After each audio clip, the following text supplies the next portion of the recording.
Hey guys, tonight we drift, quite literally, into the dripping, swirling, oddly fragrant world of Dutch windmill toilets. You're standing at the edge of a misty canal. There's a gray hush in the air, interrupted only by the distant creak of windmill vanes and the occasional, suspiciously loud plop from the water nearby. Ducks paddle indifferently. Something green and slimy brushes your ankle. You look down. Yep. You're ankle deep in marsh. Welcome to the Netherlands, sometime in the 1600s. The ground isn't solid here, it never really was. You're on borrowed land, carved painstakingly from the sea, drained by pumps, windmills, and hope. And it's wet. Everything is damp, the air, your boots, your dignity. Honestly, you probably won't survive this without trench foot and a sudden respect for waterproof wooden clogs. So, before you get comfortable, take a moment to like the video and subscribe, but only if you genuinely enjoy what I do here. And hey, why not comment with your location and what time it is where you're listening? Now, dim the lights, maybe turn on a fan for that soft background hum, and let's ease into tonight's journey together. You squelch forward past mossy stones and tulip beds that somehow still look cheerful. A narrow bridge arches over the canal. The smell is complex. A little earthy, a little like old cheese, and oh, there it is, a whisper of something darker. That's not a compost pile. That's history, baby. Right across the water stands a windmill. Not the postcard kind, but an older, chunkier one. The wooden slats are green with algae, and the base bulges just slightly over a brick foundation that's seen better centuries. The sails creak gently as they turn. It looks sturdy, functional, and suspiciously connected to a series of muddy trenches. You're not just here to admire the quaint architecture. Tonight's goal is far messier. See, most folks think of windmills and imagine grinding grain, pressing oil, or pumping water. But here, in this drippy slice of the Dutch Golden Age, some particularly innovative folks thought, what if we used windmills for plumbing? And yes, that means exactly what it sounds like. We're talking waste management. The Dutch were famous for reclaiming land, but they also had to figure out how to handle the results of a nation living below sea level.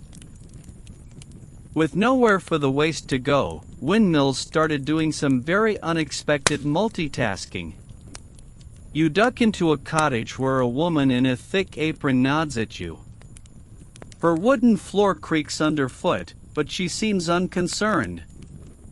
She gestures to a little wooden seat tucked in the corner. There's no flush handle, no porcelain. Just a round hole, a worn cushion, and beneath it, a dark drop into mystery. That mystery? A direct chute into the canal or, in some regions, a gently inclined pipe leading toward, you guessed it, a windmill-based collection system. This was no accident. In parts of the Netherlands, especially in the lower-lying western provinces, waste was often carried away by design.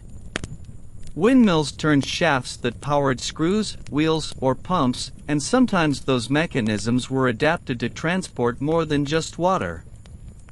Let's just say, if it was liquid and needed moving, the Dutch found a way. Now you're outside again, crouched next to a sloped wooden channel, trying not to think too hard about what's glistening in the corner. But hey, you wanted authenticity.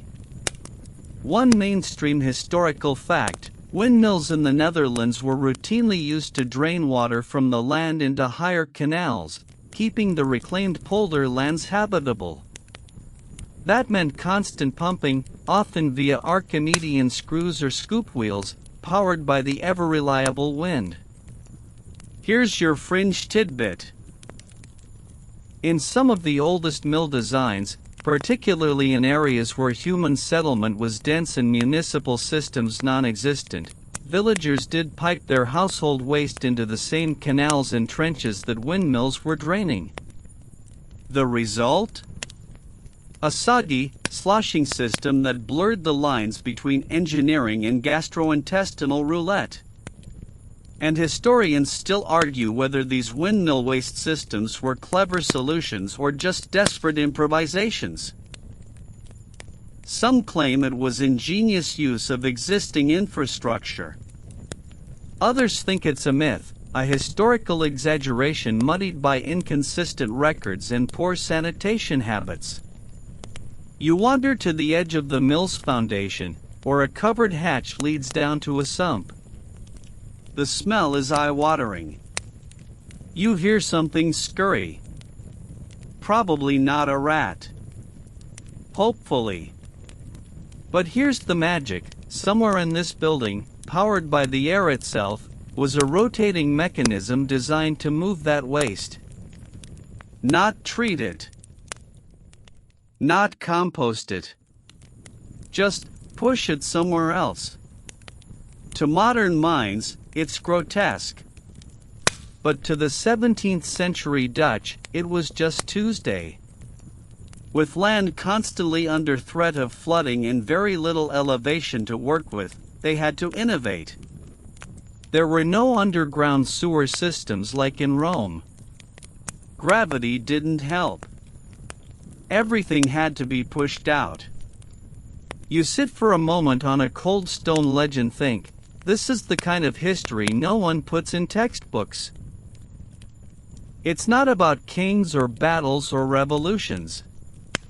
It's about how people survived creatively, questionably, and very, very damply. A child runs past with a bucket, sloshing brown water over the side. She's giggling. You?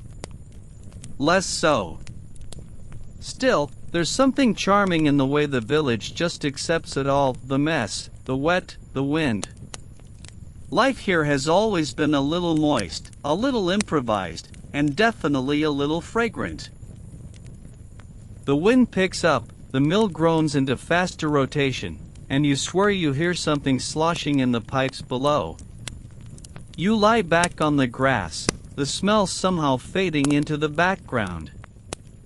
You're not sure if you're more relaxed or just losing consciousness from mild methane exposure. Either way, welcome to the beginning of your journey through one of the soggiest, weirdest, most underappreciated slices of history there is. You wake, or rather, drift, into the next scene with a subtle shift in atmosphere, the faint hiss of damp air moving over reeds, the distant flap of a heron's wings, and the ever-present creak of a windmill turning on its moorings. You're trudging now through soil that doesn't so much support you as politely refuse to sink entirely. Every step is a soft squish. Every patch of ground is holding on to water like a grudge.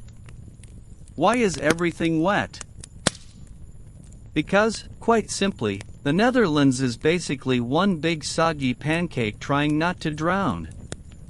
Most of the land sits at or below sea level. Historically, much of it was the sea. The Dutch didn't so much build a country as bail it out, and they've been bailing ever since. The year is 1653, and you're standing ankle-deep in what used to be a bog, surrounded by narrow raised roads, canals that crisscross like veins, and, of course, windmills spinning like sleepy giants on the horizon.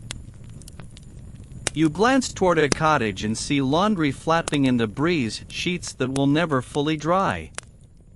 The damp here is part of everything: the wood, the air, the people. You'd be surprised if a loaf of bread didn't squelch when cut. But all this water poses a problem for, well, everything. Especially human waste. There's no real drainage system. Gravity, that beloved plumber's assistant, is on vacation in these flatlands. You can't just dig a pit and expect nature to take its course. That pit will quickly become a stinking, festering puddle, and then a neighborhood hazard. So, the Dutch got creative. Again. You wait along the edge of a canal, watching the muddy water lap against the sides. People lean out of windows, casually tipping chamber pots with the kind of bored ease you might associate with watering plants. A clunk, a splash, and poof, it's out of sight, if not out of mind. You try not to think about what's floating downstream. The ducks certainly don't. One mainstream fact floats to the surface: the Dutch mastered water management not with brute force, but with elegant engineering. By building polders, reclaimed land enclosed by dikes, they created farmland from floodplain. And to keep those polders dry, they needed constant, round-the-clock drainage. Enter windmills, the original eco-friendly powerhouses. More than 10,000 of them dotted the landscape during their peak. Some lifted water out of low-lying areas. Some powered mills for grain or lumber. Others managed water flow between levels of canals. And in certain cases, though the records are spotty, some were tied, however indirectly, to human sanitation. Fringe detail time: in select villages where drainage mills were already running constantly to manage water tables, local authorities, never once to let a good current go to waste, started using the same channels to remove refuse. A few cheeky engineers even designed windmill pump systems that could assist in the removal of household waste, often from communal or street-level troughs. The theory: if water can be moved uphill, so can other things. You step carefully as a man passes you with a cart of peat, looking suspiciously smug. Maybe it's just the local fashion, or maybe he knows something you don't. The peat, cut from nearby marshes, is not only fuel, it's also absorbent. People line their chamber pots with it. Mix it with ash. Occasionally use it to mop up unpleasantness before the contents are dumped into the canal or added to the compost pile. Historians still argue whether this was brilliant resourcefulness or a slow-motion public health disaster. Some praised the Dutch for reusing organic materials in pre-modern sanitation. Others point to outbreaks of dysentery and cholera and say, maybe don't reuse sewage water to irrigate your tulips. You follow a narrow path between two polder dikes, the ground on either side visibly lower than the path itself. It's like walking a tightrope above an invisible sea.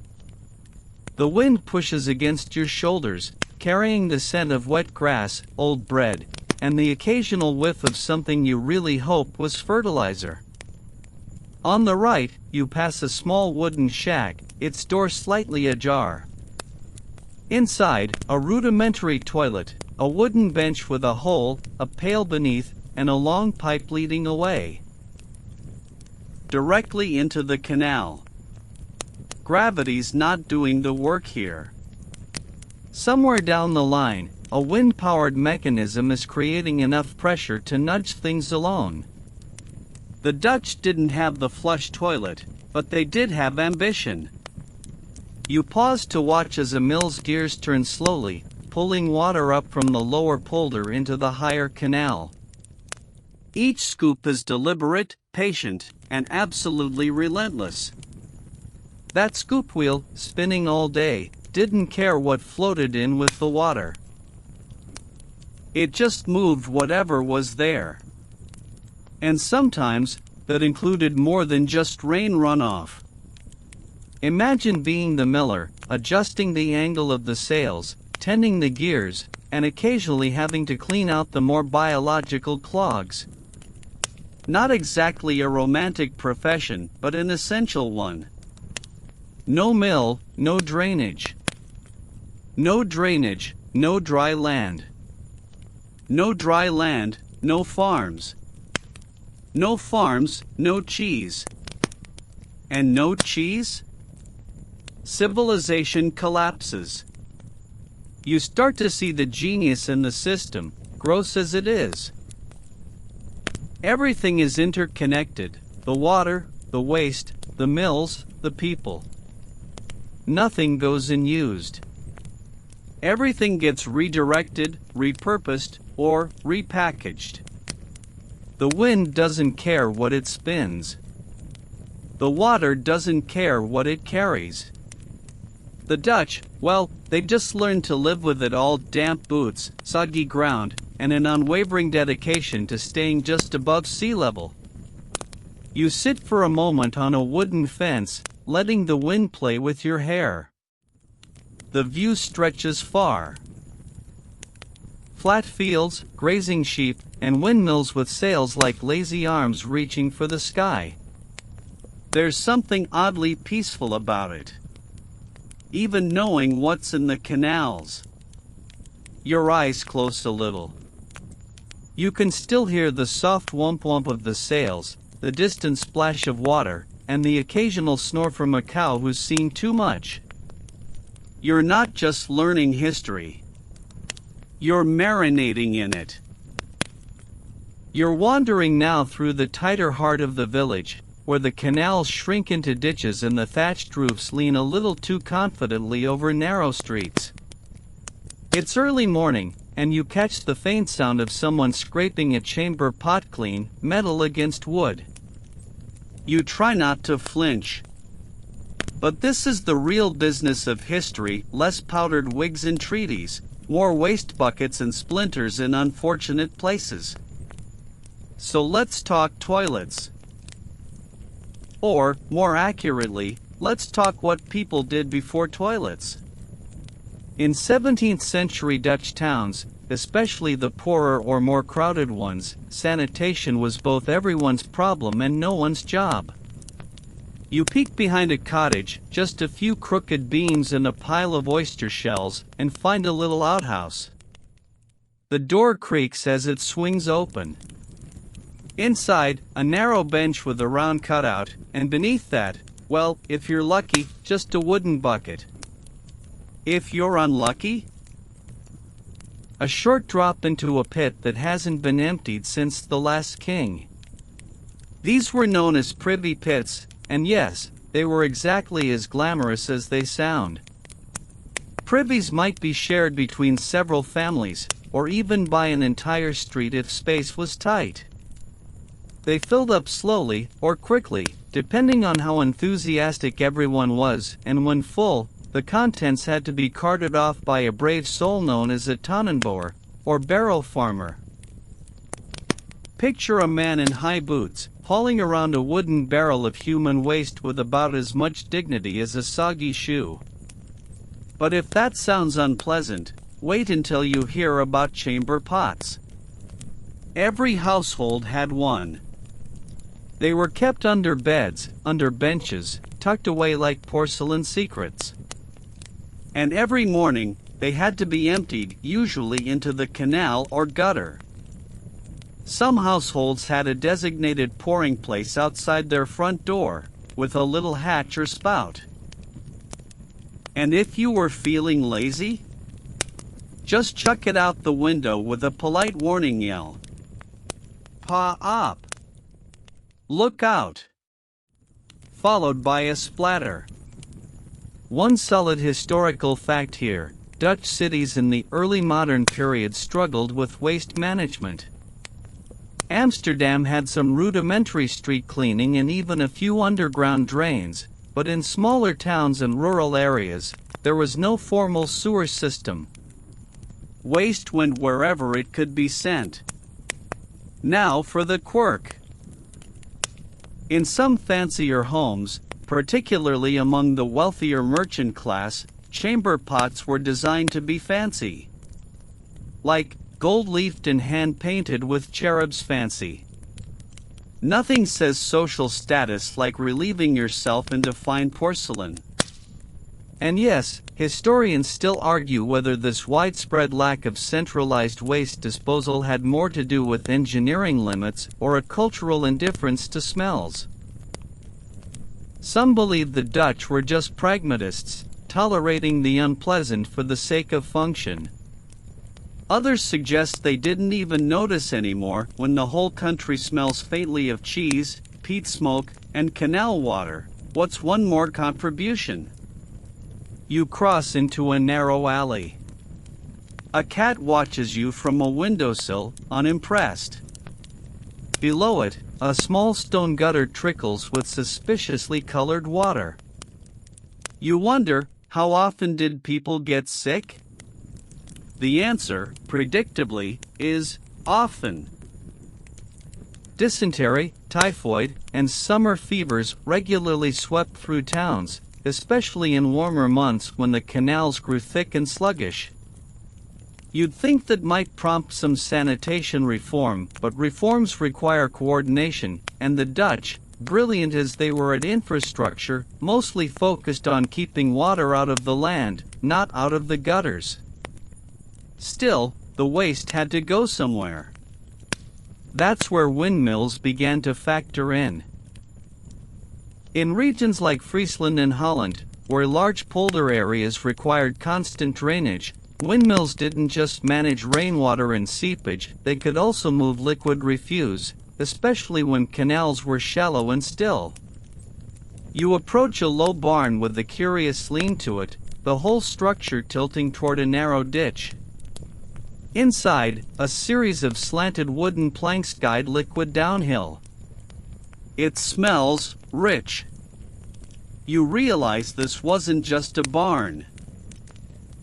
It was once a latrine mill, a nickname given by locals to buildings where waste from nearby homes or inns was funneled, bucket by bucket, and eventually assisted out by the constant churning of a windmill pump. One such system, from 1658, used a primitive Archimedean screw, yes, the same type used to lift water, to lift other things too. It wasn't elegant. It wasn't efficient. But it worked. And when your village is only 3 inches above the waterline, works is all you need. You can picture it, a groaning mechanism turning endlessly, pushing murky liquid up and out into a larger holding canal, where it would, theoretically, be carried away by the current, or more often, sit and stew. The air is thick with the smell of damp straw and mildew. You lean against the frame of the barn and let your eyes close.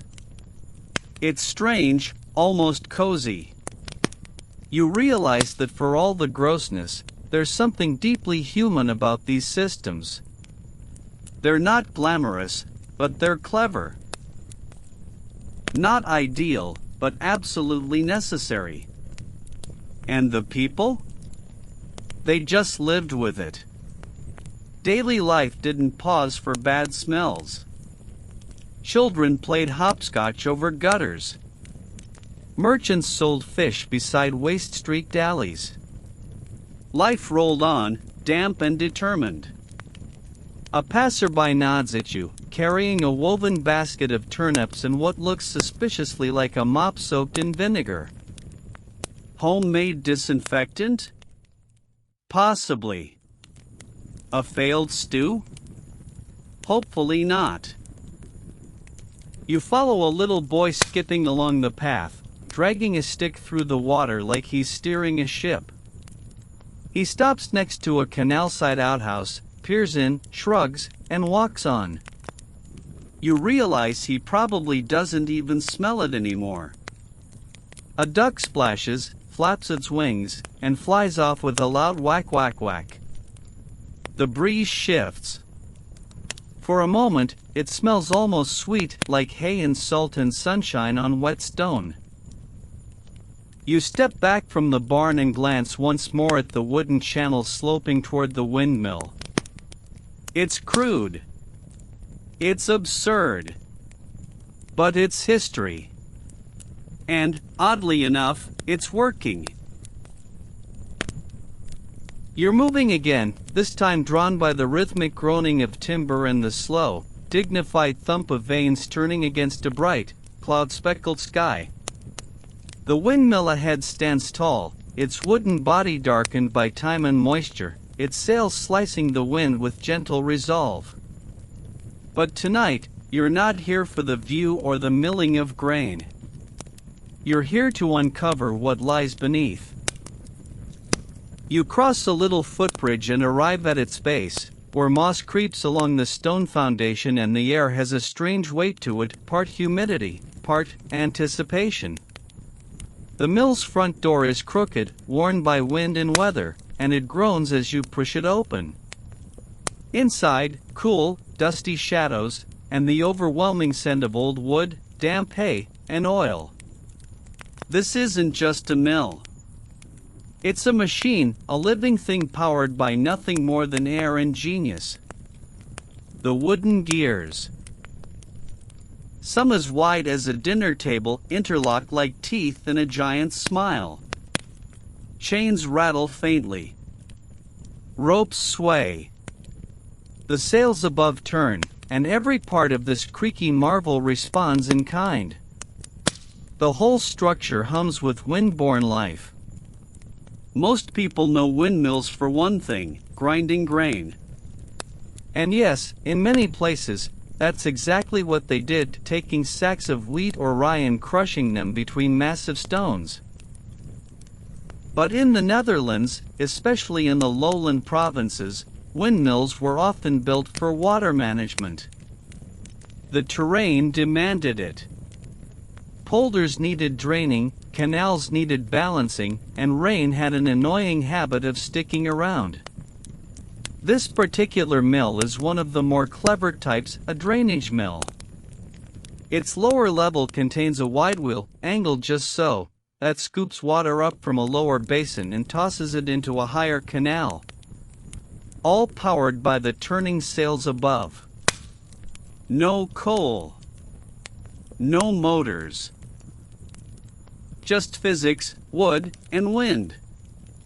And now, the curious part, in some places, these same mechanisms were co-opted for additional duties.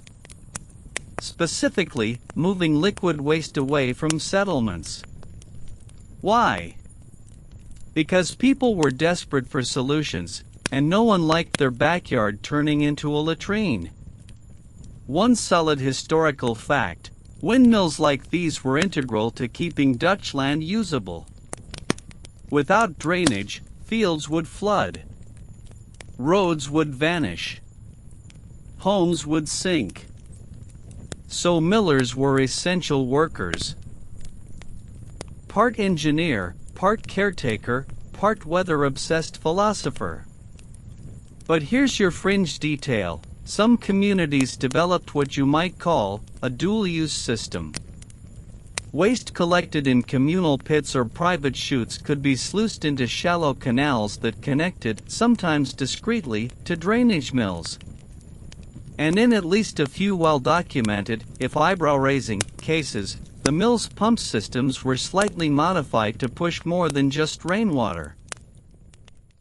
You descend a creaky staircase into the belly of the mill. It's darker here, and the air smells faintly of earth and ammonia. There's a wide wooden trough lined with rough planks, and above it, a smaller pipe you wouldn't have noticed if not for the faint, disconcerting drip it just produced. This is where the magic happened, or, more accurately, the management. Waste wasn't treated. It was simply moved. And if you could move water, why not other, less pleasant things?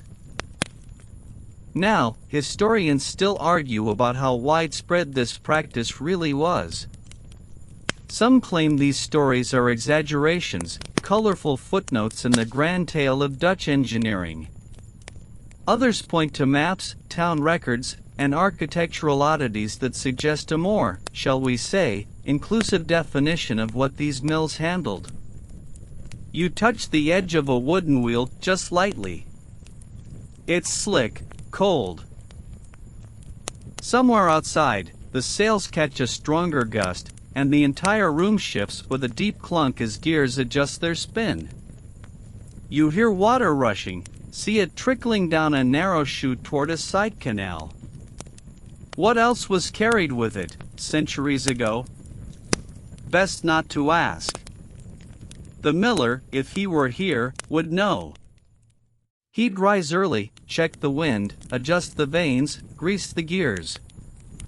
Then he'd descend to the lower levels and, with a long pole, ensure the pumps weren't jammed. Some days, it was just pondweed and silt. Other days?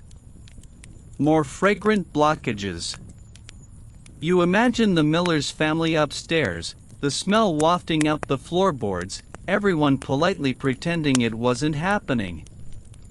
Just the wind, someone might say, waving a hand.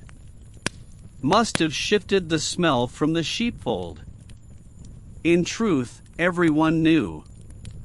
But in a country built on compromise, on land wrestled from water, this was just another compromise. Smell a little, sink a little less. You sit on the steps for a moment, listening to the machine breathe. That's what it sounds like, breathing. As if the whole structure is exhaling damp air, inhaling fog, and quietly, without complaint, doing the most unpleasant jobs of the age. There's something oddly comforting about it. Not glamorous. Not grand. But steady, functional, and, above all, working. And in a time when the idea of plumbing meant a bucket and a prayer, this was cutting edge. You exit the mill and follow the narrow canal that trails away from it like a vein. The water looks calm, but you know better now. It's not just water. It's history, carrying the memories of waste and survival in equal measure. Children wave at you from across the field.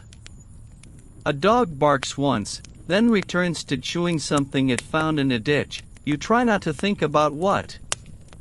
And overhead, the sails keep turning.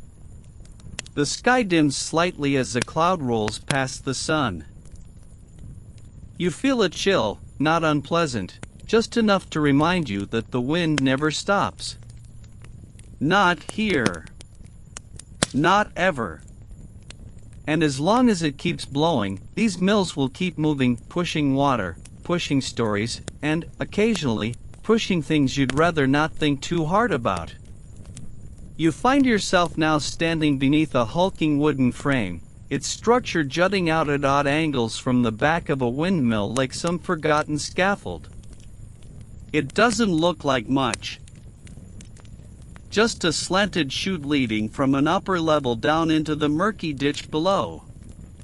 But your curiosity kicks in, and you follow the tilt of the wood, hand brushing the mossy edge, until you reach the base where a rusty hatch yawns open.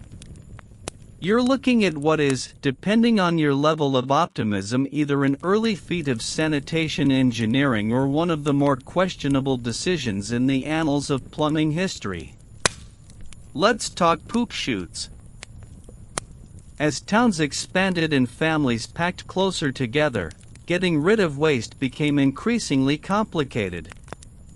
The Dutch were geniuses at managing water, yes, but human waste? That was a different beast. A messier, smellier, more pressing problem. So someone, somewhere, thought, what if we used gravity? And better yet, what if that gravity led right into a system that was already being powered by the wind?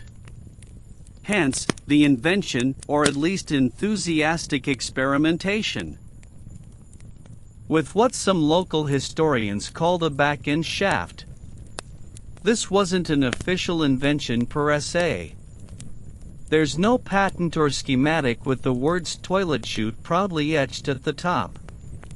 But throughout a handful of windmills, particularly in the more rural or experimental polders, there exist wooden channels, some simple, some elaborate, running from living quarters or attached outhouses into the mill's water-moving system. One mainstream fact. Windmills were frequently used to operate Archimedean screws and scoop wheels, lifting water from lower areas into canals. This consistent upward movement became a cornerstone of Dutch landscape management, keeping reclaimed lands dry enough to live on.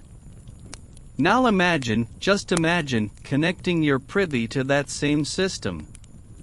Ahem. You're climbing now, carefully, up a ladder that leads into the second floor of this particular mill. It's warm here.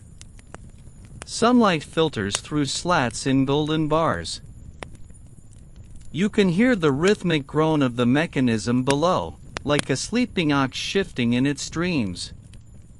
The air smells like old grain, oil, and a hint of something else.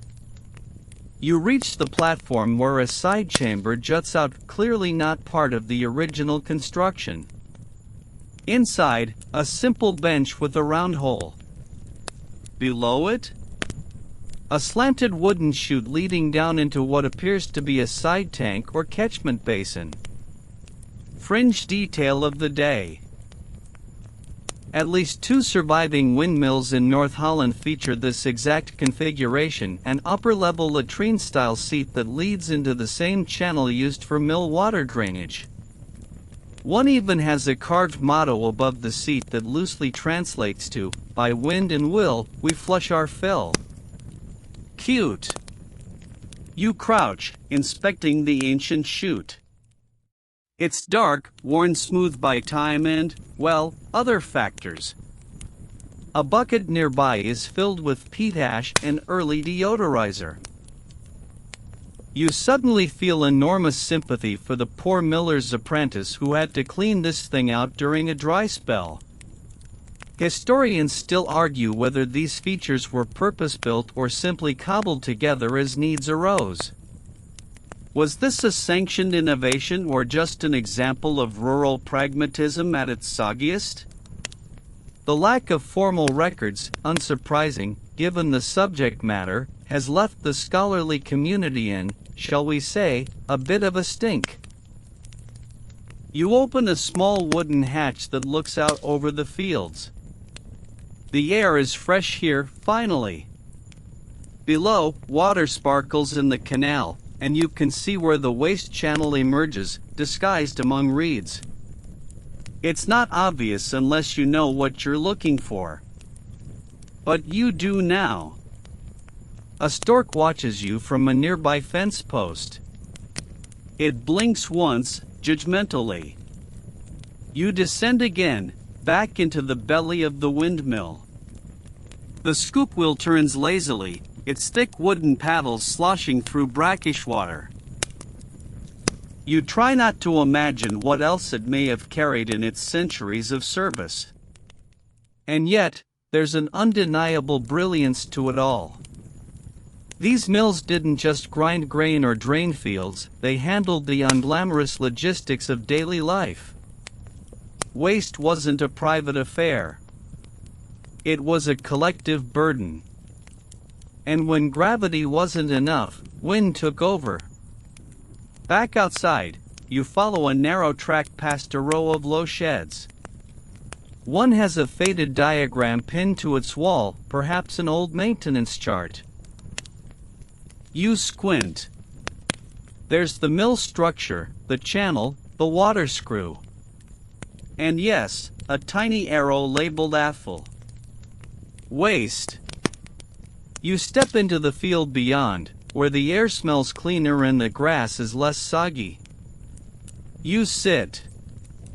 The sails creak above you, casting slow-moving shadows on the earth. Ducks dabble at the edge of the canal. Somewhere a cow moos with deep conviction. It's peaceful. And in this moment, you begin to appreciate what the Dutch were really doing. They weren't just draining land or making bread. They were building a life that worked, windmill by windmill, chute by chute. It wasn't pretty. But it functioned. And when the alternative was living knee-deep in your own problems, you can see why even a poop chute attached to a windmill felt like progress. You lie back and close your eyes. The wind brushes your face. You can still hear the faint whump of turning sails and the trickle of moving water. It's oddly soothing, this strange little intersection of sanitation and engineering. You've officially reached the point in history where wind power meets bowel power. And honestly, it's kind of genius. You're walking now along the top of a narrow dike, the path just wide enough for two cautious feet side by side. To your left, a polder stretches out like a sunken meadow, flat, soggy, and impossibly green. To your right, a slow canal snakes toward the horizon, its surface shimmering with the movement of unseen currents. And somewhere in between these watery boundaries, the true miracle of Dutch ingenuity squishes quietly underfoot. This is polderland, and it comes with its own very particular set of bathroom problems. See, back in the 17th century, and really, even before much of what is now the Netherlands was underwater. Not, oops, my shoes are damp, wet, but you'd better have a boat wet. And yet, the Dutch looked at that and thought, let's live there. Bold move. But instead of draining a little bit of land, they went all in building long earthen embankments called dikes to hold the sea at bay, and then pumping out the water inside to create new land. Voila, the polder. Technically dry. But practically? Always just one good rain away from reverting back to swamp. One mainstream historical fact, the polder system lands surrounded by dikes and kept dry through pumping. Became one of the most effective, large-scale land reclamation techniques in the world. It's how the Dutch expanded their territory and kept much of their population alive, clothed, and fed. Without polders, there would be no modern Netherlands. But as you know by now, draining land is only half the battle. Once you've created all this lovely flat farmland, you still have to live on it. Build houses. Grow tulips. Raise cows. Use the loo. And therein lies the problem. These new lands weren't exactly ready for the plumbing of your dreams. The soil was soft. The water table was high. You couldn't just dig a nice deep latrine and call it a day. Anything you built would flood, back up, or disappear entirely after a heavy rain. Imagine building an outhouse and waking up to find it had floated away. It happened. More than once. You pause at the edge of the dike, looking down into the polder. Rows of young crops rise like careful comb lines through the soil, and here and there, narrow drainage channels glint in the light. That's the trick. Polders only work if the water has somewhere to go. Which means windmills, pumps, sluices, and yes, creative ways to handle waste. You cross a little footbridge and descend into a hamlet that clings stubbornly to the edge of the reclaimed land. The houses are low, their roofs sharply pitched to shed rain. Their yards are small, and somewhere behind every single one, a narrow trench cuts along the edge of the property.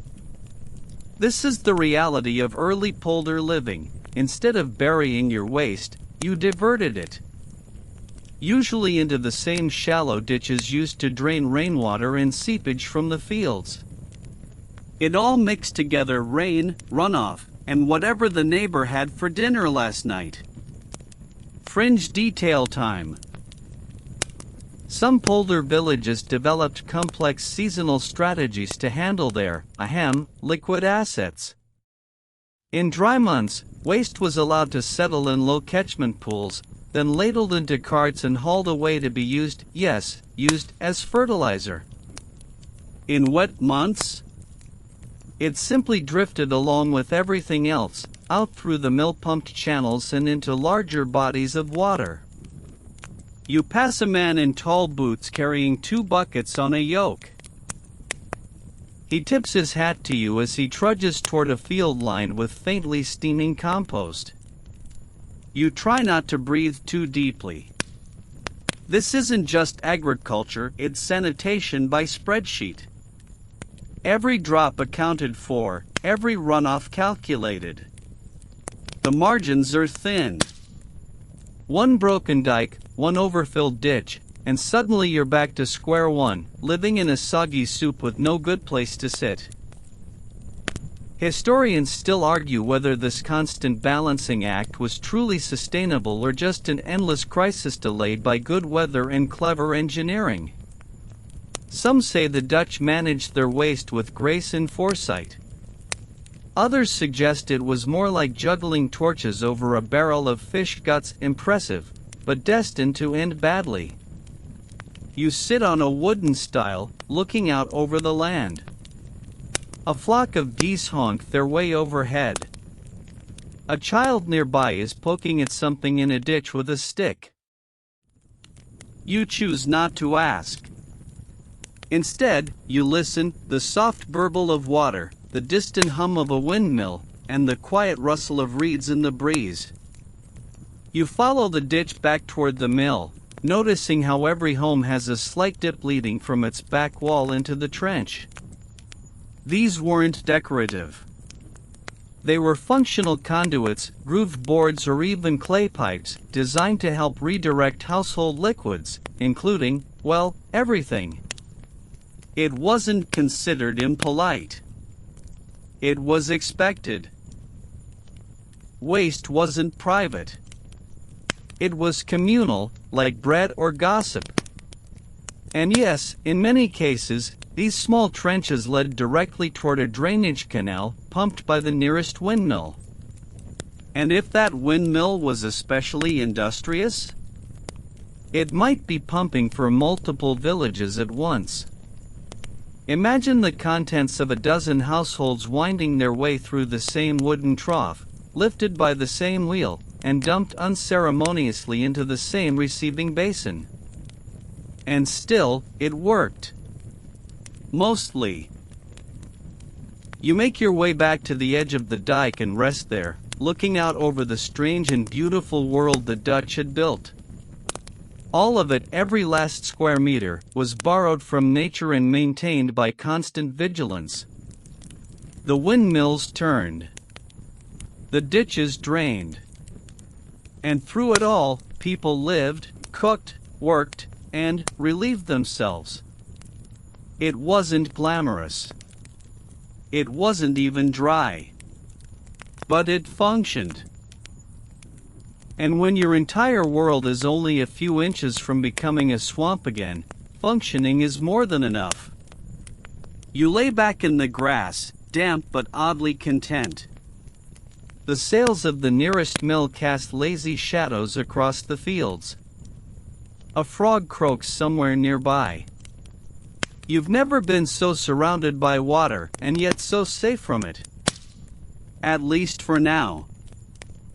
The morning mist is thinning now, and the sun filters through high, pale clouds, turning the dew on every blade of grass into glassy beads.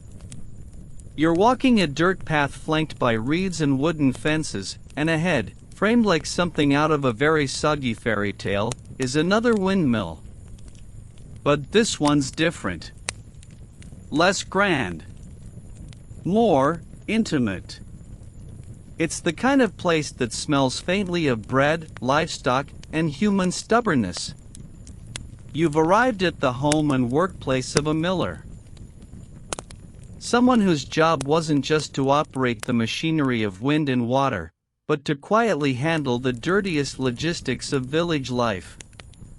See, while windmills were feats of engineering, they didn't run themselves.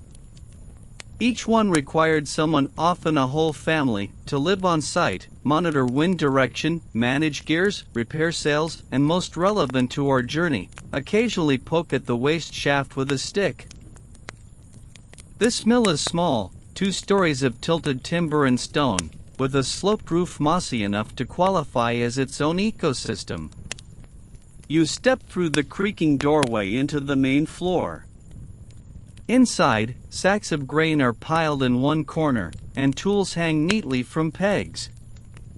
The floorboards creak. Somewhere above, something thumps softly, a child or a goat. Possibly both.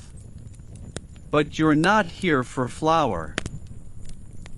You duck into the back room, where a low door leads down to what the miller would politely call the waterworks.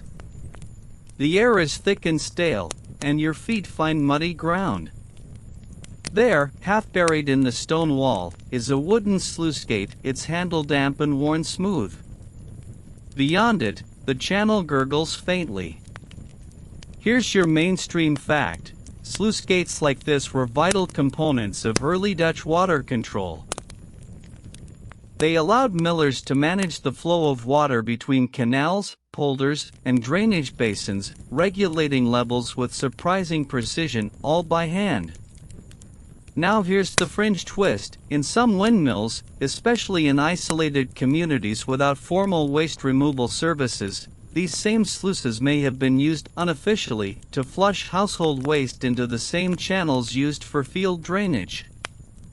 Not every miller participated in this, of course. But in small villages, practicality often won out over propriety. You crouch near the sluice gate.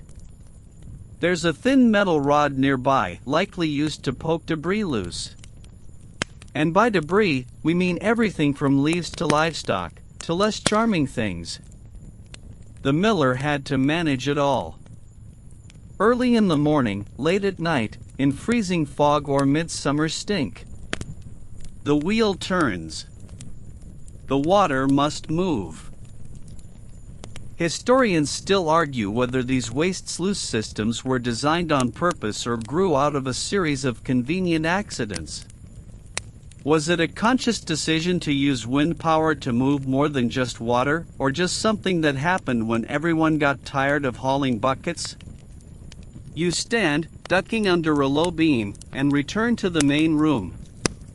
The miller's boots rest by the door, thick, cracked leather caked with a mysterious combination of mud and something darker. A broom leans in the corner. You wonder how often it got used, and whether it made anything cleaner or just spread the smell around. Back outside, the yard is quiet. A hen picks at the ground near a vegetable patch. A boy sits by the canal, tossing pebbles and whistling through a blade of grass. He waves at you, carefree. Maybe this life wasn't so bad after all. You follow a narrow side path that curves behind the mill and leads to a curious little lean-to structure. Barely taller than a doorframe. Inside, a small wooden bench with a round hole, a shallow bucket, and a hatch cut into the back wall. This is the house privy, simple, sturdy, and exactly where you'd least like to sit during a thunderstorm. But here's where it gets interesting. That back hatch? It doesn't open to the yard. It opens to a narrow pipe leading directly into a side channel of the mill's drainage system. It's not sophisticated, but it's efficient. And in this case, it's powered indirectly by wind. The windmill turns. The sluice opens. The water flows. And what the house leaves behind is gently and steadily swept away. You pause by the channel, watching the current ripple. Ducks bob along the surface, unbothered by the history beneath them.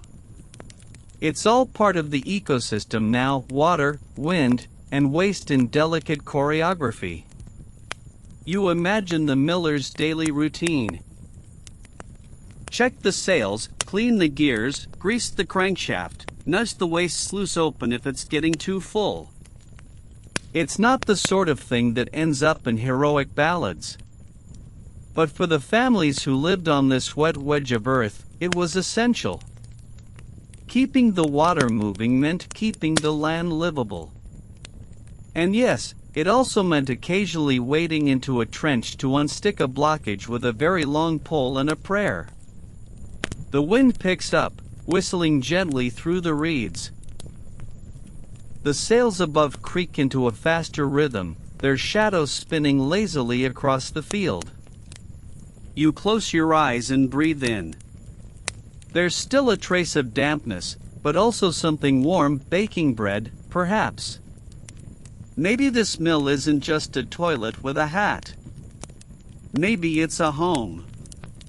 You walk slowly back along the canal, the world around you soft and green and endlessly damp.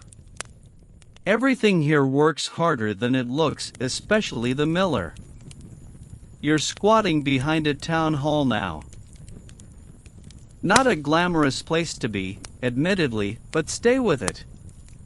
The cobbles underfoot are slick with the kind of damp that never really dries, and the windows above are cracked open to let in what little breeze the swampy air will permit. Inside, muffled voices rise and fall, the unmistakable sound of a debate. Or maybe just a town council meeting where no one agrees and everyone smells vaguely like pickled herring. Tonight's topic? A matter both urgent and unmentionable. Whether to approve the use of communal windmill systems for, how to put this delicately, processing waste materials. You inch closer, peeking through a cracked shutter. The room is lit by flickering candles and red-faced arguments. At one end sits a rather flushed alderman in a ruffled collar, waving a handkerchief like it owes him money. "We can't keep tipping buckets into the street," he wheezes. The fishmonger's basin is backing up again. A woman in a thick wool shawl stands defiantly. "It's the bakery runoff clogging the drainage," she declares. "Not our night buckets." The room erupts. What you're witnessing here is one of the lesser-known but very real civic discussions that peppered the 17th century Dutch lowlands. With so much of daily life conducted on land barely staying above water and so much waste to dispose of, villages had to get creative. But creativity in sanitation requires consensus. And that's where things get messy. One mainstream fact. By the mid-1600s, towns and villages throughout the Netherlands began to formalize certain communal services, street cleaning, canal dredging, and even regulated waste disposal systems. In many places, fines were levied for dumping waste in unauthorized canals or for failing to maintain privy pits properly. Public health, as rudimentary as it was, had begun to matter. But fringe detail? In at least a handful of recorded town council transcripts, especially from smaller reclaimed villages, there are references to shared conveyance systems linked to windmill channels. These weren't elaborate sewer systems, but communal trenches or ditches that carried both excess rainwater and household refuse out of populated zones. In some cases, a nearby windmill was responsible for powering the drainage. You slink away from the window as someone flings open a side door and stomps out in frustration, muttering about ungrateful pigs with chamber pots. You duck into a narrow alleyway lined with stacked firewood and wait for the storm to pass. Historians still argue whether these waste-powered windmills were the result of civic planning or just a long series of informal hacks that became tradition. Did village leaders consciously design dual-use windmills, or did the locals just start piping things where they kinda worked and dared anyone to stop them? You head toward the canal's edge, where a few elders sit on benches, watching the water flow with the kind of resigned wisdom only available to people who've seen things. One of them, an old man with a beard like knotted rope, points to the spinning windmill and mutters, used to carry out all sorts of things, that one did. Chickens, boots, secrets. Once a wig. Once half a piano. You smile. You know he's exaggerating. But only slightly. Because here's the thing. These debates weren't just about cleanliness. They were about control. Who decides where waste goes? Who pays for it? Who gets to live upwind of the communal ditch? And more importantly, who has to clean it when the windmill breaks down during a festival weekend? You're now wandering through a back lane where wooden planks bridge over drainage ditches like makeshift tightropes. Each house has a sloped pipe jutting from the wall like a periscope, and some of them gurgle faintly. One is actively leaking something thick and profoundly not rainwater. A dog sniffs it with unearned enthusiasm. A sign above one of the doors reads, "Jamnitolij forward to Ajestan, municipal discharge permitted." Apparently, the household pays extra for the privilege of dumping their refuse into the authorized stream. You wonder if they get a receipt. You follow the stream as it winds back toward the town square, and there, at the edge of the market, stands a little wooden booth. Inside, a clerk scribbles notes into a leather-bound book, collecting fees from residents who bring in their monthly bucket tallies. Yes, that's right. In some towns, households paid a waste fee based on volume. You walk past a man holding a wooden token, marked with the year and his household seal. 8 pots this week, he says proudly. The clerk frowns. You declared 9 last week. They stare each other down. The tension is thick. The wind shifts, and somewhere in the distance, a windmill creaks into faster motion. A low channel begins to churn. A sluice opens. The town exhales. There's something comforting in it. In the cycle. In the fact that for all their mess, these systems worked well enough to keep people alive, mostly healthy, and not completely drowned in their own waste. It's imperfect. It's occasionally revolting. But it's democracy in action through wind-powered waste removal. You lean against a fence and watch the evening settle. The canal glows with the last gold of the day.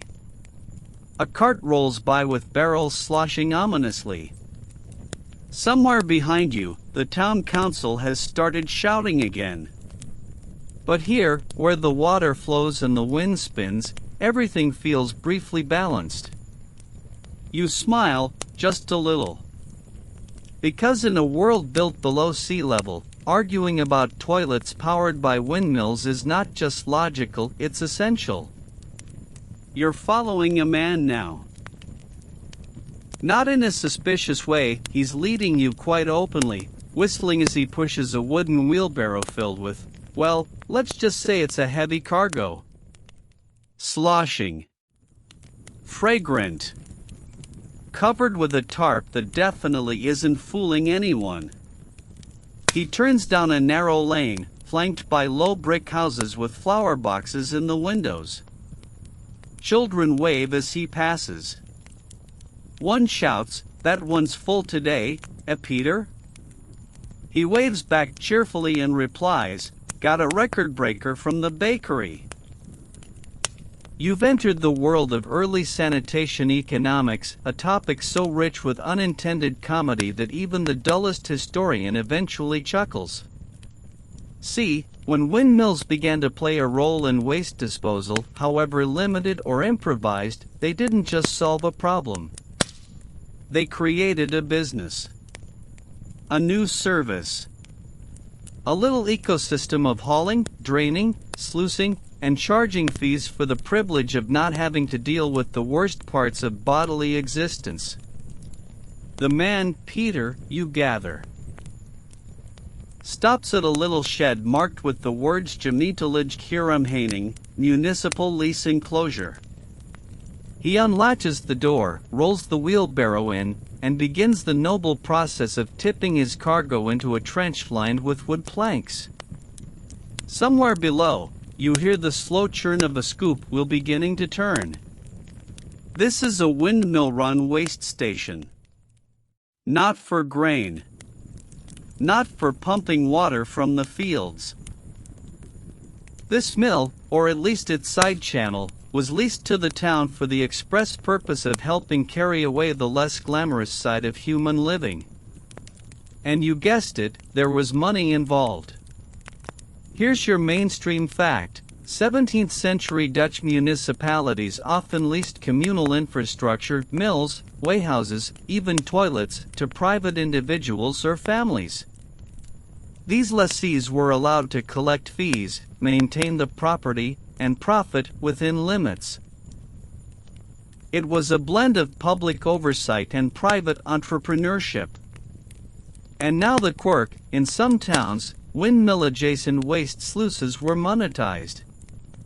You could pay a small monthly fee, often in coin, sometimes in kind, like firewood or eggs, to dump your household waste into the communal drainage ditch.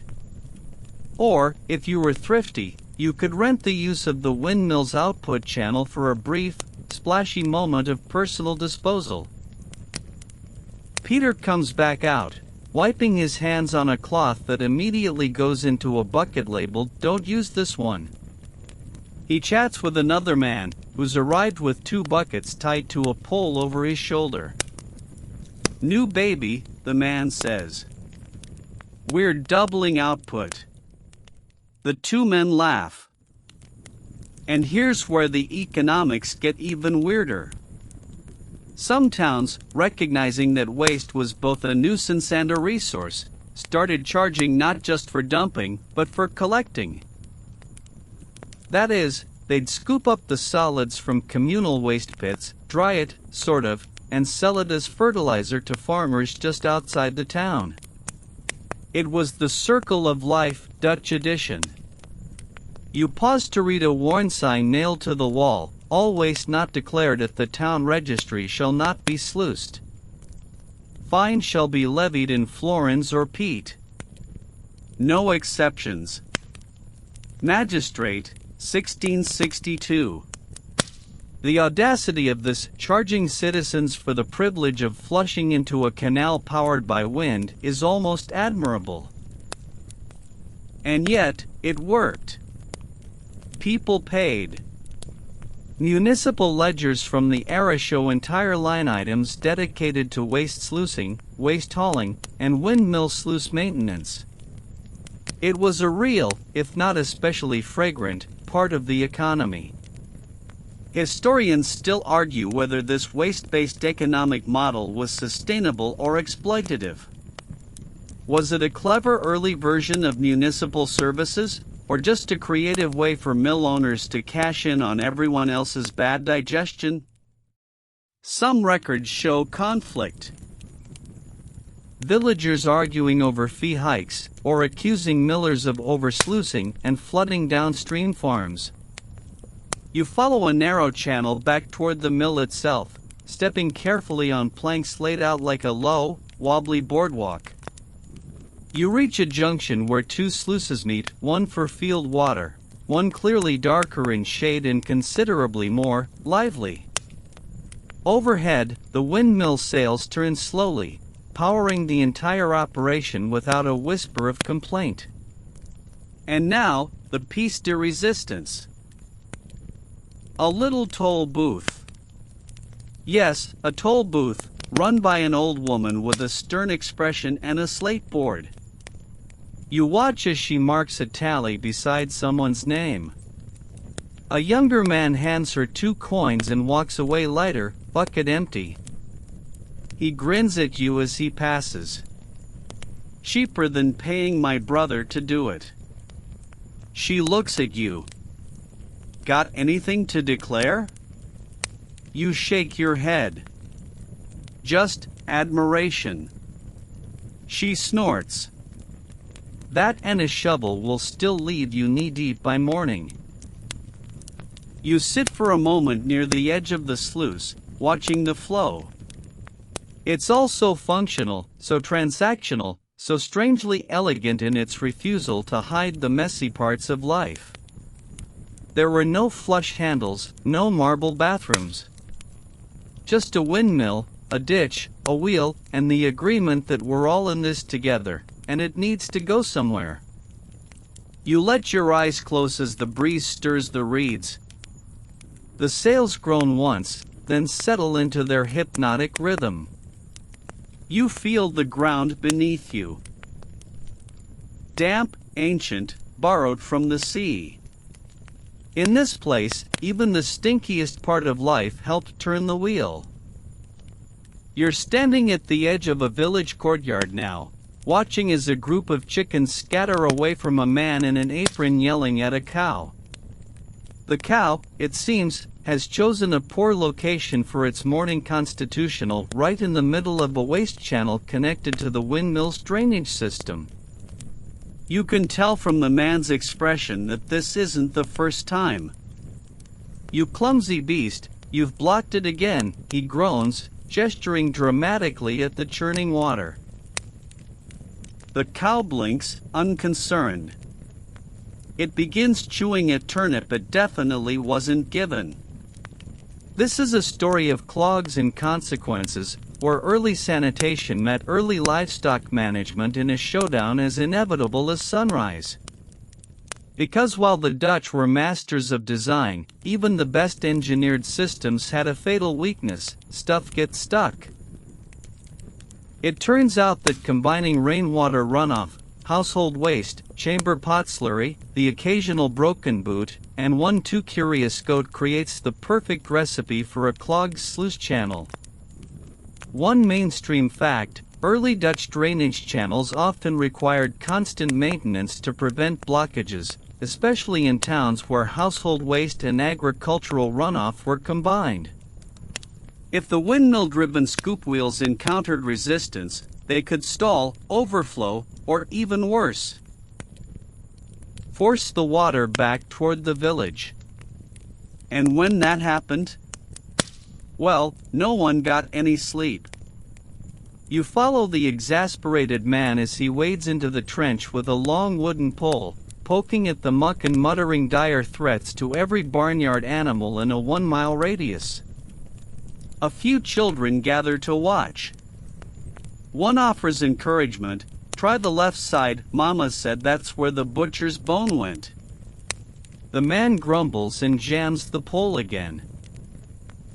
There's a sucking sound, then a satisfying gurgle, and suddenly the channel clears, water rushing forward in a great whoosh of momentum and aroma. Everyone cheers. Even the cow looks vaguely impressed. That's the thing with these systems. When they worked, they were genius. When they didn't, chaos. Fringe detail of the day: in the village of Oudvasmeer, an actual incident was recorded in the late 1600s where a communal waste channel overflowed due to organic congestion.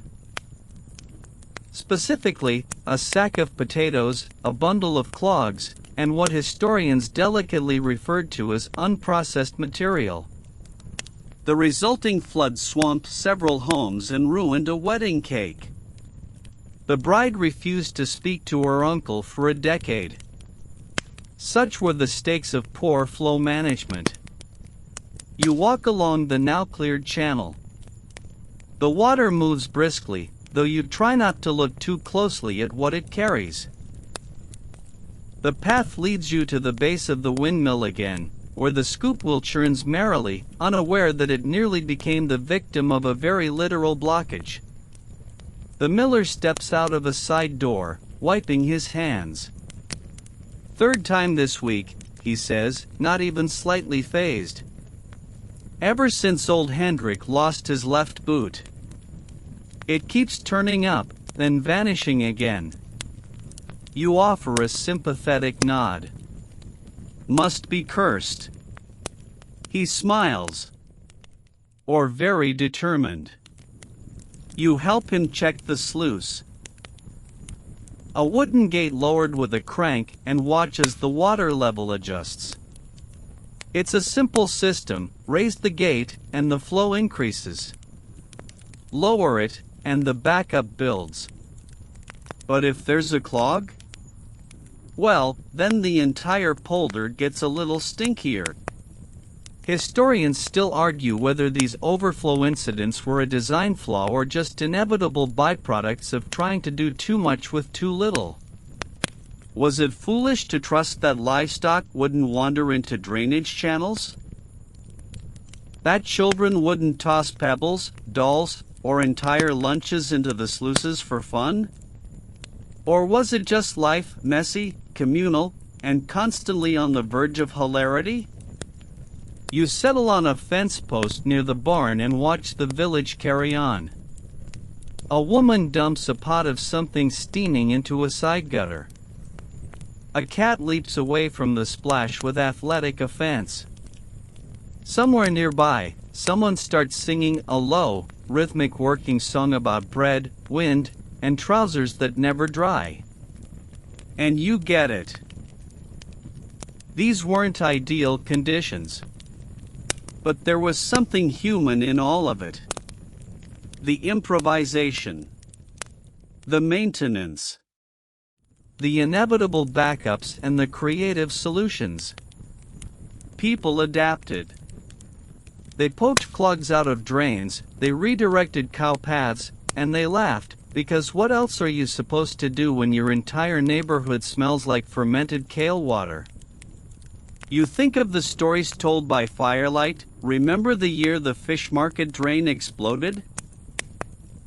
Oh, you mean when Grandma's soap barrel came back up into the living room? Yes. And the mayor blamed it on the moon tides. Laughter. Shaking heads. A toast. And another round of vinegar for cleaning. The wind picks up again, turning the sails with a deep, groaning rhythm that feels almost like breathing. The scoop wheel sloshes forward, now free of its cow-induced pause. The system lives again, carried on by wind and patience. You close your eyes for a moment.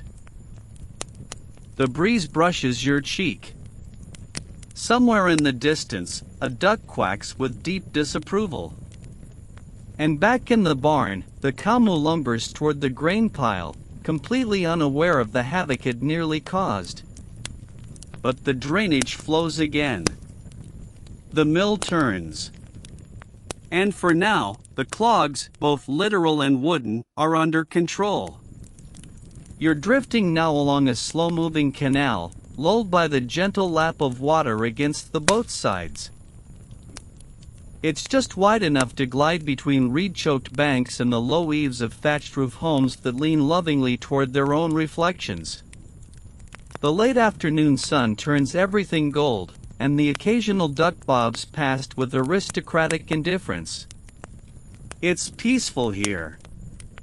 Almost too peaceful until you hear raised voices coming from the far side of a narrow footbridge. You duck slightly, floating closer.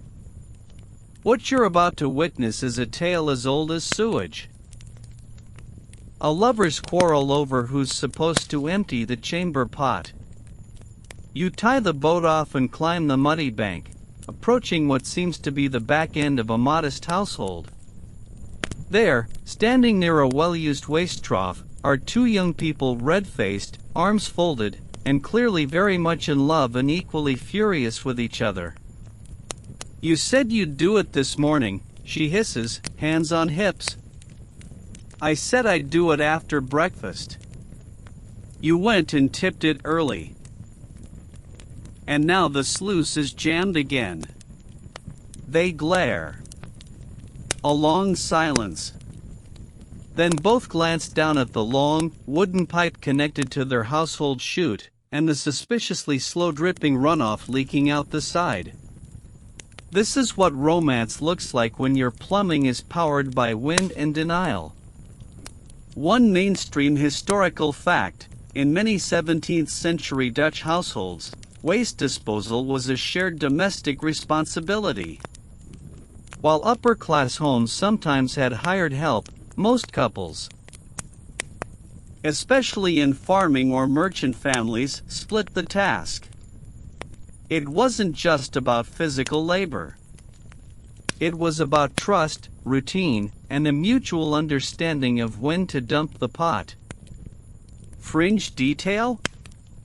Several private letters and domestic manuals from the era, yes, those existed, reference the importance of harmonious privy routines in keeping marital peace. One 1683 pamphlet even offered this sage advice: let not arguments arise over that which must go, lest your affections go with it. Timeless. You decide to intervene only with your presence silently approaching as the windmill behind their house begins to creak into motion. The rising wind turns the sails, and somewhere below, the house's drainage sluice gives a heroic shudder, and releases a rather aggressive splash into the canal. The couple winces. Then they start to laugh. It's the laugh of people who know that life is short, love is messy, and sometimes your whole week hinges on the proper angle of a waste channel.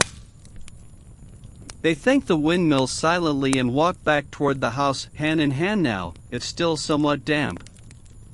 You smile, ducking through a low arch and following a stone path that winds along a row of houses with similar setups. Each has its own charming combination of laundry line, wooden chute, and carefully maintained ditch. You pass an elderly couple drinking coffee on a bench. The man nudges the woman. They were yelling again, huh? She nods. Maybe now they'll fix that latch. He grins. Ah, young love. All steam and no vinegar. Historians still argue whether these kinds of domestic squabbles were truly common or just exaggerated in diaries and local stories. But one thing's certain: in an era without privacy and with a plumbing system that required cooperation, communication was key. Even if it started with shouting and ended with sloshing. You reach the bridge where you first heard them and lean over the railing, watching as the mixed waters of a dozen households meander toward the windmill. The current is lazy, but it moves. The system works. Barely. And somehow, it carries not just waste, but stories. You see a child dumping a small basin of wash water, watching with fascination as it ripples out to join the main stream. A cat stares in horror as a favorite napping spot is overtaken by a trickle from a neighbor's bath. A teenage girl storms past with a mop and a face that says she's going to write poetry about all this someday. And in the background, always, the windmill spins. You start to wonder how many relationships were forged, tested, or broken over the humble household sluice. Did couples argue over when to tip the pot? Who last cleaned the chute? Did someone always forget to check the hinge and then blame the dog? Maybe. Probably. Definitely. But maybe, too, there were couples who laughed through it, who made a game out of dodging leaks and took pride in keeping their channel cleaner than the neighbors. Maybe the old adage really did hold true: the couple that drains together remains together. You lie back on a low stone bench beside the canal, eyes closed, listening to the sounds of wind, water, and distant conversation.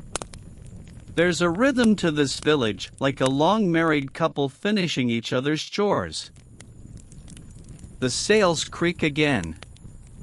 A sluice opens. A love rekindled by drainage. You're walking through a different part of the countryside now, more open, more windswept. The village is behind you, the chatter and clatter of communal living fading with each step. Ahead, green fields sliced by glinting ditches, and, in the center of it all, a windmill standing tall and oddly pristine, like someone took the idea of a windmill and polished it for polite company. But the path you're on is lined with signs, the kind that make your eyebrows lift: no trespassing, historical site, closed to the public except on Wednesdays. You're curious. Because this windmill has a secret. You step quietly over the low wooden stile and approach what looks like a tourist information plaque, weathered, but legible. It reads, Experimental Sanitation Mill, 1689 to 1711. That's right. You've stumbled across the site of an actual attempt to mainstream the windmill toilet hybrid. Yes, someone tried to make this a thing. Inside, the mill is silent now. The sails have long since stopped turning, and the gears are frozen in mid-rotation, dusted with cobwebs. But the bones of the system are still there. A chute here, a covered channel there, a wooden lever that once released a sluice gate so cleverly hidden it took archaeologists 3 months to find it. One mainstream fact. In the late 17th century, as urban populations swelled and plagues encouraged slightly more enthusiasm for sanitation, a few Dutch innovators proposed using wind-powered infrastructure to assist with broader waste management. These ideas were mostly local experiments, test cases in villages or on private estates. Fringe detail? A millwright named Jan van Dalderen wrote a long-winded, and, frankly, slightly smug pamphlet in 1690 titled On the Virtue of the Wind in Clearing the Village of its Humors. In it, he describes a system of combined privy chutes and paddle-driven waste flumes, powered by a single mill, that he believed would elevate the Dutch peasant to a state of dignity beyond the common stench. His words, not ours. You walk around the base of the mill, taking in the remnants of what was clearly a test site. There's a brick-lined trench, now full of weeds. A large covered pit. Possibly a collection basin. And an elevated shaft designed to lift refuse to a higher discharge point. It's ambitious. Over-engineered. Almost noble? And yet, it didn't last. Why didn't it catch on? There are plenty of theories. You wander through them like rooms in an abandoned house. First, cost. Installing even a basic windmill was expensive. Retrofitting it to deal with chamber pot contents? Not high on the funding priority list. Especially when a bucket and a strong stomach were still cheap. Second, maintenance. These systems clogged, broke, leaked, overflowed. The windmill was already doing a critical job draining land. Asking it to manage more meant more parts, more wear, and much more smell. Nobody wanted to be the miller who spent half the day coaxing clogs out of a privy chute with a stick. Third, pride. Many villagers simply didn't like the idea of their household outputs being handled by a public machine. There was a strange dignity in managing one's own mess. Outsourcing it to a windmill? Felt impersonal. Weirdly showy. Historians still argue whether Jan van Dalderen's idea was ahead of its time or just a bad one with very nice diagrams. Some praise his vision. Others point to how quickly the sanitation mill fell into disrepair once he moved away. There are even local legends that claim the wind carried the smell too far, leading to the tragic closure of a nearby cheese market. You find a bench near the edge of the property and sit. From here, you can see the landscape as Jan must have seen it, flat, beautiful, functional. And in that vision, maybe he thought he could improve every aspect of life, even the one no one liked to talk about. You close your eyes for a moment and imagine it all working. A village where the wind doesn't just grind grain or keep the land dry, but sweeps waste away, clean and dignified. The mill turning, the sluices flushing, the fields green, and the people relieved. But the reality, as always, was messier. You rise and walk once more past the chute system, gently patting the old brickwork like you're reassuring an elderly dog. You don't judge January. If anything, you respect the effort. The world needs people bold enough to say, let's connect the outhouse to the windmill. Even if it doesn't quite catch on. As you head back toward the main road, the grass rustles in the wind, and a bird calls out overhead. The sun casts the mill's shadow long across the empty trench, and for just a second, it looks alive again, like the sails might creak forward, like the sluices might stir. You tip your imaginary hat to Jan van Dalderen. And you continue on. You're sitting now on the quiet corner of a candlelit library, tucked away behind the creaky doors of a university built long after the last sanitation mill gave up its last heroic groan. The air smells of old paper, beeswax polish, and the faintest hint of mildew, appropriate, considering what you've been reading. Laid out before you is a stack of fragile documents, most of them handwritten, many in tight, looping Dutch script that could double as fencing diagrams. This is where the past gets speculative, fragmented, where whispers from old margins hint at a truth both fascinating and, let's be honest, a little gross. Because not everyone agrees on what really happened with the windmill toilets. Some historians believe the whole idea of waste-powered windmills is exaggerated, a half-true rumor spread by bored scholars, embellished over centuries by storytellers and postcard sellers. According to them, the idea that entire villages were casually routing their business through gently creaking windmill channels is more myth than method. Others, though, believe there's more to it. One mainstream fact: Dutch historical archives do include documentation of drainage mills with secondary channels marked for grey water and refuse runoff. While not always clearly defined, these suggest some mills served more than just agricultural purposes. Town plans from the 1600s occasionally show waste ditches running parallel to mill canals.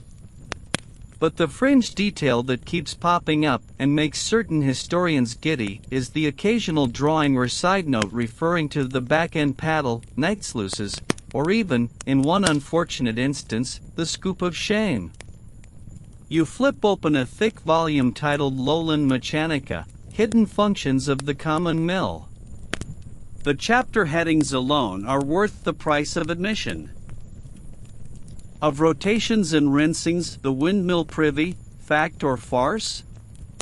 Bucket economics and the ethics of shared waste, you chuckle softly and dive in. The argument that makes the most sense is this: necessity breeds ingenuity, and in places where windmills already existed, it wasn't such a leap to connect them informally, experimentally, to other pressing needs. A few pipes here, a sloped channel there, and suddenly you've got yourself a primitive flush system powered by the same blades keeping your farmland from becoming a swamp. You jot down a quote from a letter dated 1703, and so the miller's boy hath taken it upon himself to stir the lower sluice daily, for the household's comfort and relief. He is paid in cake. You sit back and imagine that scene. A teenage apprentice, armed with a long stick, trudging out before dawn to ensure the family's waste doesn't clog the system. His reward? Cake. That's history in a nutshell. Historians still argue whether these arrangements were efficient or just acts of desperation.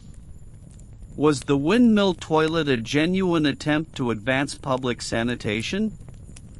Or was it the 17th century equivalent of duct taping your plumbing to your ceiling fan and hoping for the best?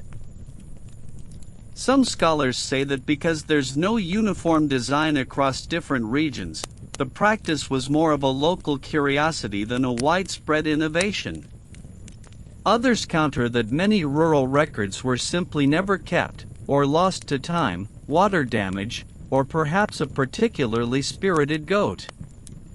You close the book and look around. You're not alone in your curiosity. Across the room, another reader is flipping through yellowed maps, tracing the canals with a fingertip. Two students whisper animatedly over a sketch that clearly shows a chute labeled AFOR, a discharge. There's something comforting about this room full of people trying to understand an obscure, soggy slice of human effort. In a world that celebrates kings and conquerors, someone has to preserve the memory of those who quietly rerouted a privy pipe into a wind-powered drainage channel and changed the game for their neighbors. A final text catches your eye. A travel diary from a British merchant visiting Friesland in 1672. He writes, "The folk here are clever in their uses of wind. They spin grain and turn cheese, and I believe, move also their foulest business out to sea with but a crank and a prayer. God bless their ingenuity, and their distance." That's about as close to confirmation as you're going to get. You gather your notes and step out into the hallway, the sounds of the present world rushing in. Heels clicking, bells tolling, distant chatter. But you carry with you the weight of something important. Not the stench, thankfully, but the quiet dignity of people who looked at their problems, sniffed deeply, and said, "We can move this if we get the angle right." Outside, the wind stirs your coat. The sky is overcast, soft and gray.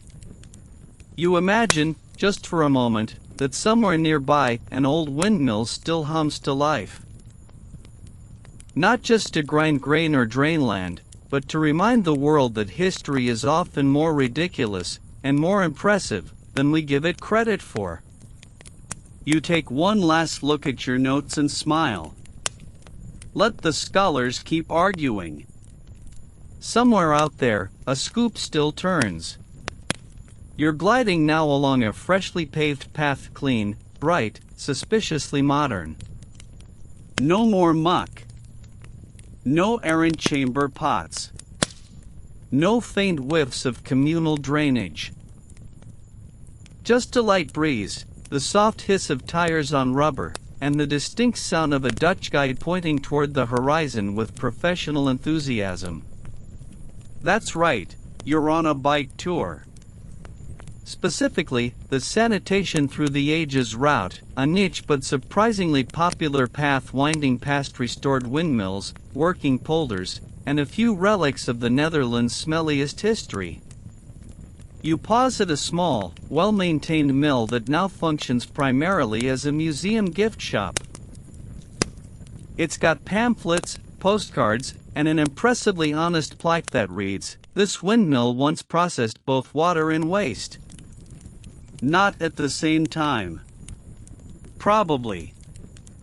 Inside, you find a cheerful docent in a crisp linen shirt, enthusiastically explaining the dual-channel system to a group of mildly horrified German tourists.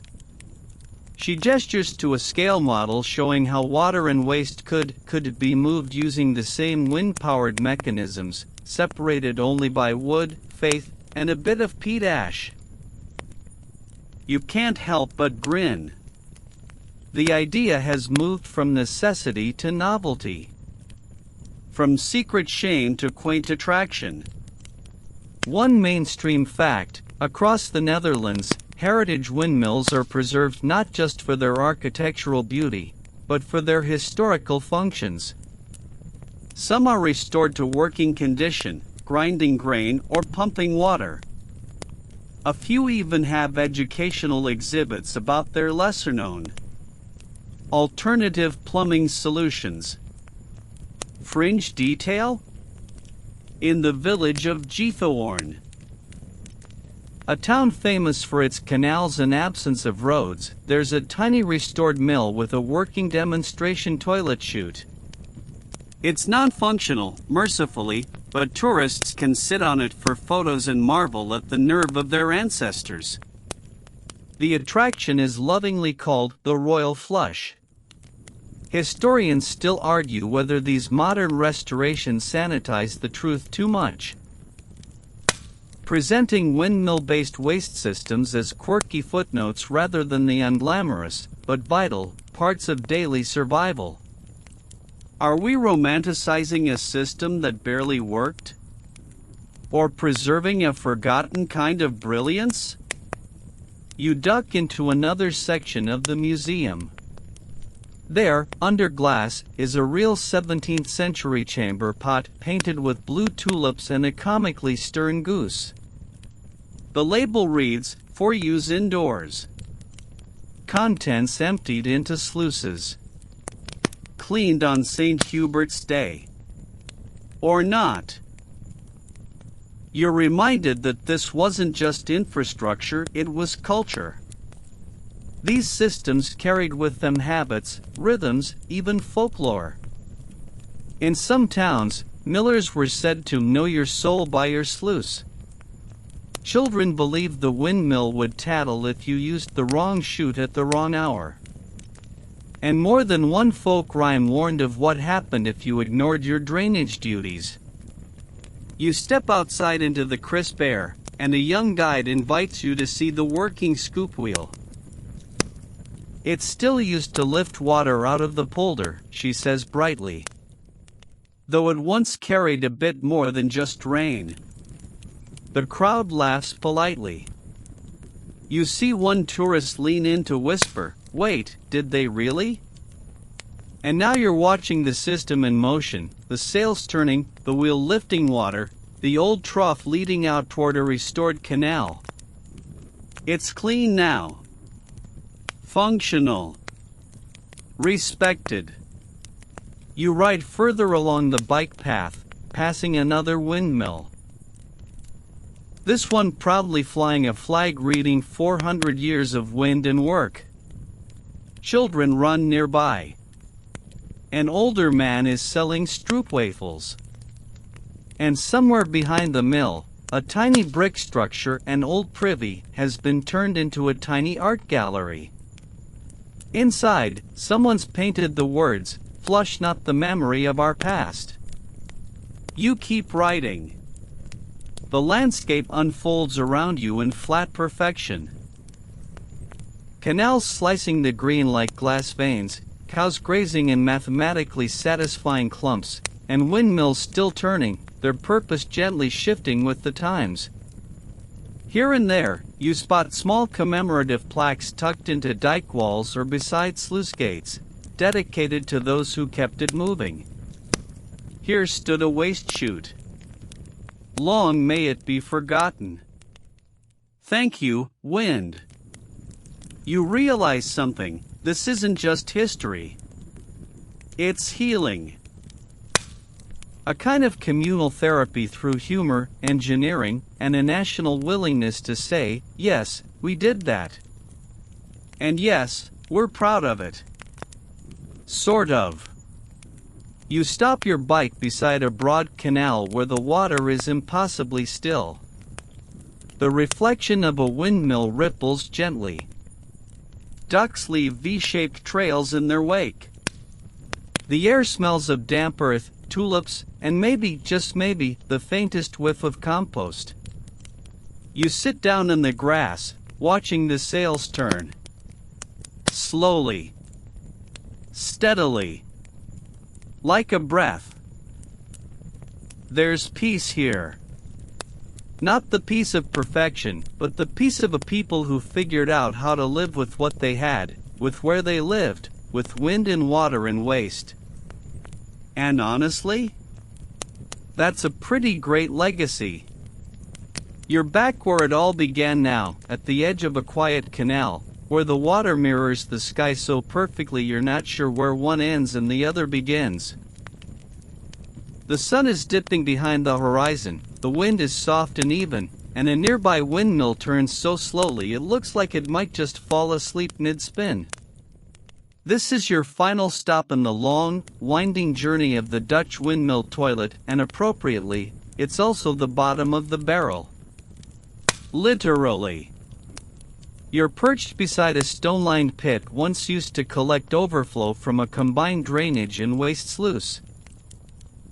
Today, it's dry, overgrown with ivy, and decorated with a small wooden sign painted with a smiling tulip and the words "Lots stop, geen terugspelen, final stop, no flushing back." There's a bench here. And on that bench, generations of travelers, students, and amused locals have sat and quietly appreciated the strange and genius bits of Dutch history that don't make it into most textbooks. The last of the breeze brushes your face, and you breathe in a cocktail of scents.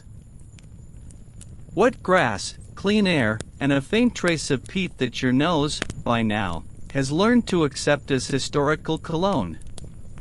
One mainstream fact to close with: the Netherlands today boasts one of the most advanced and efficient sanitation systems in the world, rooted, in part, in the centuries-old obsession with water control. Without that obsession, there might be no Amsterdam, no dikes, no tulip fields. And certainly no flush toilets perched boldly above the ocean floor. Fringe detail? There's a small club, yes, really, of amateur historians and engineers who meet once a year at a decommissioned windmill to reenact the sluice ceremonies of old. They dress in 17th century clothing, read aloud miller's notes, and raise a toast to those who kept the flow. The drinks are served in chamber pot-shaped mugs. Of course they are. And even here, historians still argue. Was it efficient? Was it safe? Was it dignified? You chuckle to yourself. Dignity seems a bit much to ask from a system that involved tipping personal waste into a wind-powered scoop wheel and hoping the wind didn't change direction. Still, there's a kind of quiet glory in it. The sails groan above you one last, lazy turn. The ditch beside you trickles gently. Insects hum. A heron flaps overhead, slow and regal, like a guardian of awkward innovations past. You think back on everything. The marshy beginnings, the improvisational shoots, the miller's secret maintenance rituals, the debates, the blockages, the love stories tangled in sluice gates. Each part comically inconvenient. And yet, each part beautifully human. You close your eyes and listen. There it is, the low creak of a gear, the whisper of water finding its path, the memory of wind carrying something less than glorious away. No fanfare. Just function. You let out a slow breath, and for a moment, everything is still. Then the breeze rises again, rustling the reeds. The mill turns.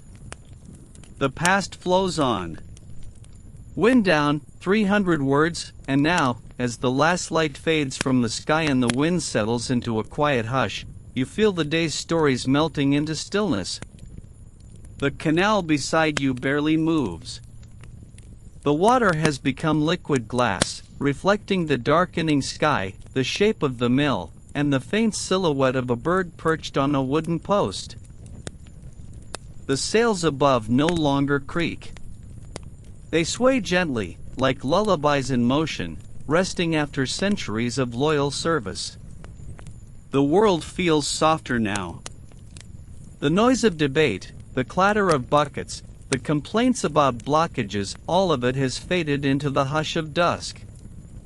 What remains is rhythm, breath, flow, This story, like the best kind of sleep, wasn't smooth. It looped, dipped, and surprised you.